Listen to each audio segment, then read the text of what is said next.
Hello, कैसे हैं आप लोग। मैं आशा करता हूँ ठीक ही होंगे। आज की इस नई वीडियो में हम लेके आए हैं प्रेजेंट इंडेफिनिट टेंस। हमने इससे पहली वीडियो में पढ़े थे टेंस। अब हम लेके आए हैं प्रेजेंट इंडेफिनिट टेंस। क्या लेके आए हैं बच्चों? Present indefinite tense.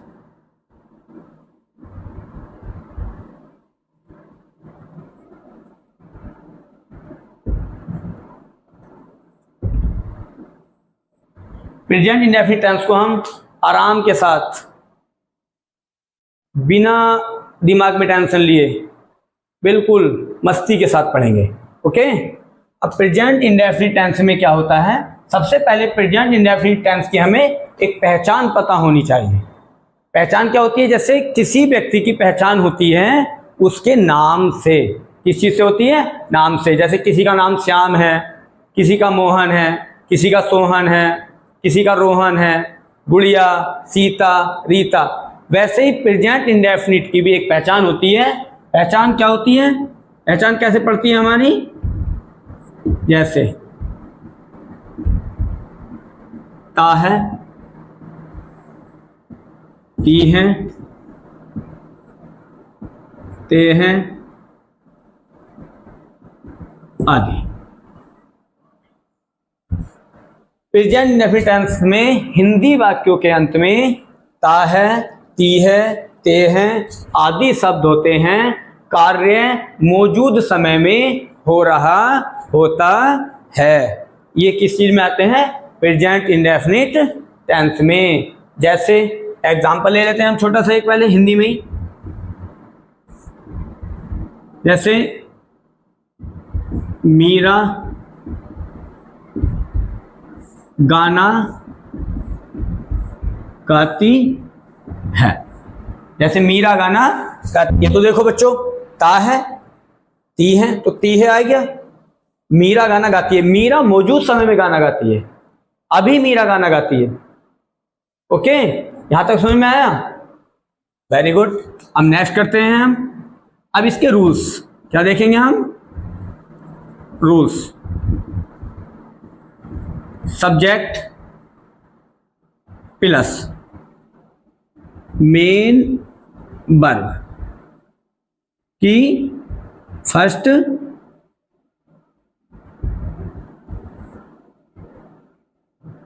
Form plus S या ES plus object plus other word. ये किस चीज के हैं बच्चों? सिंगुलर का है। अब हम लिखेंगे प्लूरल का। सब्जेक्ट प्लस मेन वर्ब की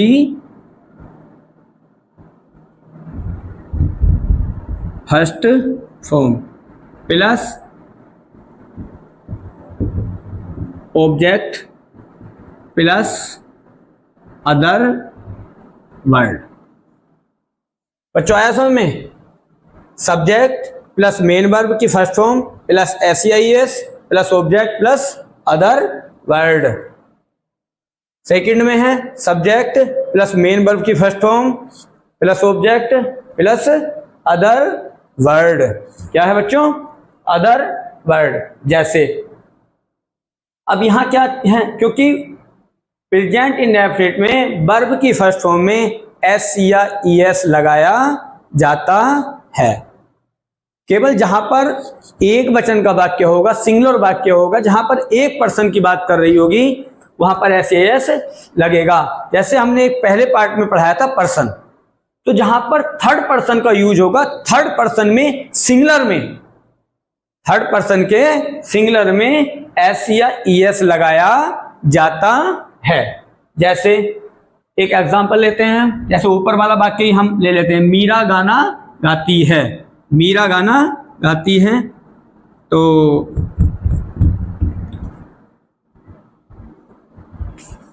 काम को करने वाला, जिसके द्वारा काम हो रहा है, वो क्या कहलाता है? हमारा सब्जेक्ट। सब्जेक्ट को हिंदी में कहते हैं कर्ता। कार्य को करने वाला क्या कहलाता है? कर्ता। यहां पर कौन काम कर रहा है? मैं काम कर रहा हूं। जैसे मैं आपको पढ़ाता हूं, मैं आपको पढ़ाता हूं। तो मैं क्या हुआ इसमें, कर्ता। ऐसे ही इसमें क्या हुआ, कौन गा रही है गाना, मीरा। तो मीरा क्या है इसमें, सब्जेक्ट। क्या है, सब्जेक्ट। गाती है, क्या काम हो रहा है, गाया जा रहा है, गाया जा रहा है, गाना। तो गाया जाना आएगा मेन वर्ब और गाना आएगा ऑब्जेक्ट, गाना आएगा ऑब्जेक्ट। और ये मीरा हमारी थर्ड पर्सन में आती है क्योंकि ये किसी का नाम है, इसलिए इसमें मेन वर्ब की फर्स्ट फॉर्म में SIS लगाएंगे। जैसे मीरा सिंह, गाती। अब इसमें क्या लगेगा, S, सिंग्स। A song. अब यहां पर ए का यूज क्यों हुआ, ये भी हम समझेंगे। क्योंकि हम किसी चीज को गाते हैं तो गाई एक ही चीज जाती है। एक साधारण भाषा में आप लोगों को बता रहा हूं, ज्यादा घूमने फिरने की जरूरत नहीं है कि ये क्या है क्या है, ज्यादा याद रखने की जरूरत नहीं है। जहां पर एक चीज, क्योंकि हम गाना गाएंगे तो एक ही गाना एक बार में गाएंगे। क्या करेंगे, हम गाना गाएंगे तो हम एक ही बार में गाना गाएंगे। हम अगर स्कूल को बैग लेकर जाएंगे तो हम 2 बैग लेकर भी जा सकते हैं, 3 बैग लेकर भी जा सकते हैं। हम बाजार में जाएंगे तो जब हम सामान खरीदेंगे तो एक सामान भी खरीद सकते हैं, 2 भी खरीद सकते हैं, जूते भी खरीद सकते हैं, चप्पल भी खरीद सकते हैं। लेकिन गाना गाते समय एक बार में एक ही गाना गाया जाता है, इसलिए यहां पर ए का यूज होगा। Meera sings a song. अब एक वाक्य बनाएंगे हम प्लूरल। हम पुस्तक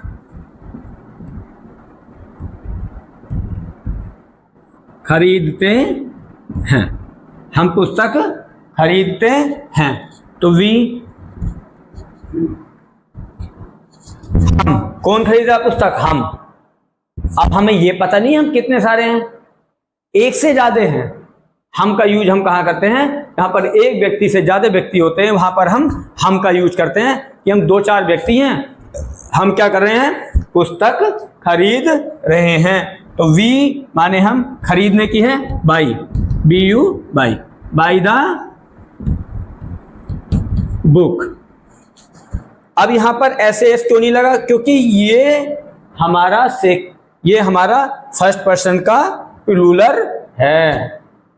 क्या है, ये हमारा फर्स्ट पर्सन का प्लूरल है और ये बहुवचन है। हमें दिख रहा है कि यहाँ पर बहुत सारे लोग काम कर रहे हैं, यहाँ पर एक से अधिक लोग काम करते हैं, वहां पर SAS का यूज नहीं होता।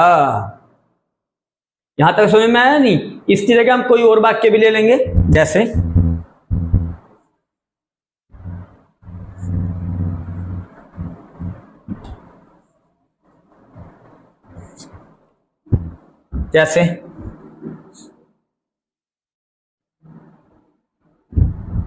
मैं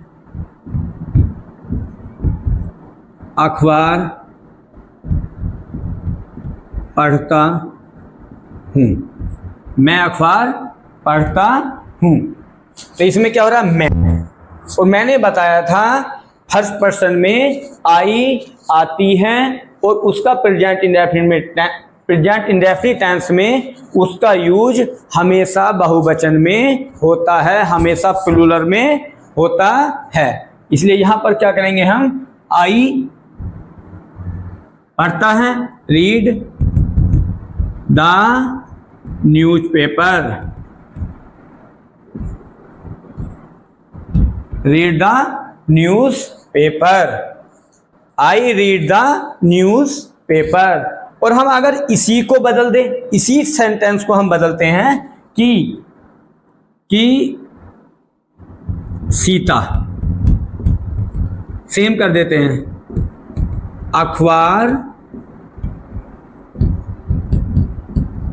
पढ़ती है। यहां काम हो रहा था मैं अखबार पढ़ रहा था, और यहां पर हो रहा है सीता अखबार पढ़ती है। तो यहां पर क्या होगा बच्चों, सीता रीड। लेकिन ये क्योंकि ये थर्ड पर्सन का सिंगुलर है, थर्ड पर्सन का सिंगुलर है, क्योंकि ये किसी का नाम है। जैसे अभी हमने पीछे वाक्य में बताया था, तो Sita reads reads the news paper. Sita reads the news paper. तो आप लोगों को यहां तक समझ में आया? प्रेजेंट इंडेफिनिट टेंस की पहचान होती है ता है, ती है, ते हैं आदि शब्द आते हैं। ज्यादा कोई उसकी जरूरत नहीं है कि हम ज्यादा उस घूमने में लगेंगे कि पता नहीं सर ने क्या पढ़ा दिया क्या नहीं। बिल्कुल साधारण भाषा में पढ़ा रहा हूं, आप लोगों को याद होने चाहिए। जैसे सब्जेक्ट आया बच्चा समझ में? सब्जेक्ट क्या होता है? कर्ता। क्या होता है बच्चा? कर्ता। मेन वर्ब मुख्य क्रिया, मुख्य क्रिया। इसमें हेल्पिंग वर्ब का यूज नहीं होता, इसमें हेल्पिंग वर्ब का यूज नहीं होता। मुख्य क्रिया SEIS सिंगुलर में लगेगा।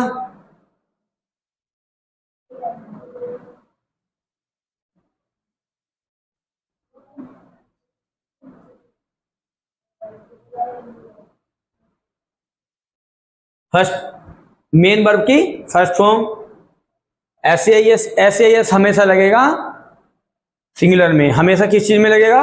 सिंगुलर में। और उसके बाद आता है ऑब्जेक्ट, और ऑब्जेक्ट के बाद आता है अदर वर्ड। अगर वाक्य हमारा लंबा है, कोई भी चीज बची हुई है, तो वो सबसे लास्ट में लिखी जाएगी। जैसे एक चीज में और समझाता हूं आप लोगों को। एक आसान सा तरीका हम देखेंगे। हम किसी भी वाक्य को बनाएंगे, छोटे से छोटा वाक्य, बड़े से बड़ा वाक्य होता है।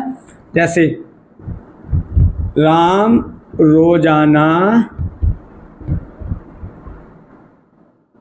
रोजाना पुस्तक पढ़ता है। पहले वाला वाक्य है, केवल क्या कहा, क्या कर दिया इसमें हमने? रोजाना। तो सबसे पहले इस वाक्य में क्या करते हैं हम? किसी भी वाक्य में हम चले जाएंगे तो सबसे पहले सब्जेक्ट, सबसे पहले क्या आएगा? सब्जेक्ट। सब्जेक्ट के तुरंत बाद हम जाएंगे वर्ब पर। कहां जाएंगे? वर्ब पर। यह है हमारी मेन वर्ब। और काम क्या हो रहा है? पुस्तक पढ़ने का। तो इस वाक्य में हम वापिस आ जाएंगे। उसके बाद आएगा हमारा ऑब्जेक्ट, और उसके बाद बचा कुचा होता है हमारा अदर वर्ड। हम ऐसे भी अनुमान लगा सकते हैं कि सबसे पहले सब्जेक्ट आएगा, उसके बाद आएगा हमारा वर्ब, मेन वर्ब, उसके बाद वापिस पीछे को आ जाएंगे।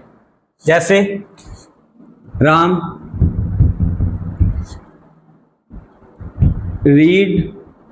रीड्स SIS लगेगा। Reads the book daily. Reads the book daily. आया समझ में? आया बच्चों समझ में? नहीं? आई होप आप लोगों के समझ में आया होगा। अब नेक्स्ट वीडियो में इसका अगला पार्ट बनाएंगे। डन।